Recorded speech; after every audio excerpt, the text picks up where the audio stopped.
na nakatayo sa altar, binibilang ang 1 hanggang 10. Baka sakaling lumamig, pero ang utak ko parang makinang nakauna ng ganali. Tangina!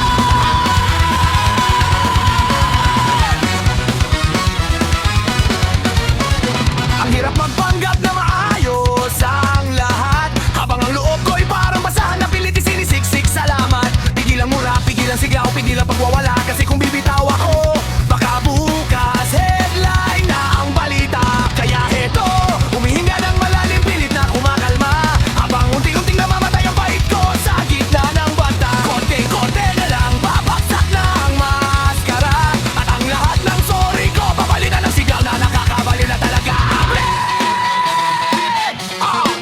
Ito ang bersyon, mas malala, yung tipong akala mo ayos lang, pero sa loob ay nagwawala na ang demonyo habang nagtitimpla ka ng kape.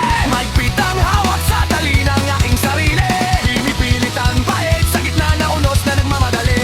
Ang galit ay nilulunok, pilit na ipinabaon sa lalim, ngunit ang bawat patigil ay lalong nagpapalimlim sa mundong unti-unti nang nilalamon ng aking dilim. Nakangiti ako sa screen, yes po, noted ang sabi, habang sa isip ko nilulunod na kita sa kumukulong kape. Ang breathing exercise ko parang ritual ng pagpatay, nilulunga ko ang galit, niluluwa ang buhay na walang kulay.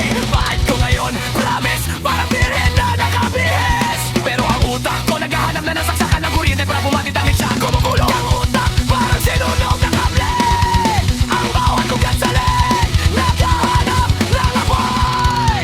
Mamatawa ako mag-isa habang ang mundo ay gumuguho. Ang bait ay pinatay, pinalitan ng lisyang gulo, basag na ang salamin, pati na ang pagkatao. Abla, mahigpit ang hawak sa tali ng aking sarili, pinipilit ang bait sa gitna ng unos na nagmamadali. Ang galit ay nilulunok, pilit na ipinabaon sa lalim, ngunit ang bawat pagpigil ay lamong nagpapalimlim sa mundong unti-unti nang nilalamon ng aking dilim. Mahigpit ang hawak sa tali ng aking sarili, pinipilit ang bait sa gitna ng unos na nagmamadali.